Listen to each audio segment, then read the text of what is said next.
मी राज्यसभेचा सदस्य म्हणून नामनिर्देशित झालो असल्याने ईश्वर साक्ष शपथ घेतो की कायद्याद्वारे स्थापित झालेल्या भारतीय संविधानाबद्दल मी खरी श्रद्धा व निष्ठा बाळगेन.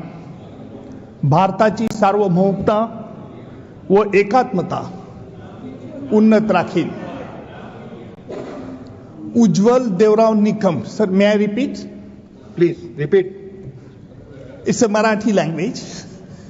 मी उज्ज्वल देवराव निकम राज्यसभेचा सदस्य म्हणून नामनिर्देशित झालो असल्याने ईश्वर साक्ष शपथ घेतो की कायद्याद्वारे स्थापित झालेल्या आहे अशा भारतीय संविधानाबद्दल मी खरी श्रद्धा व निष्ठा बाळगील. भारताची सार्वभौमता व एकात्मता उन्नत राखीन आणि आता जे काही कर्तव्य मी हाती घेणार आहे ते निष्ठापूर्वक पार पाडेन.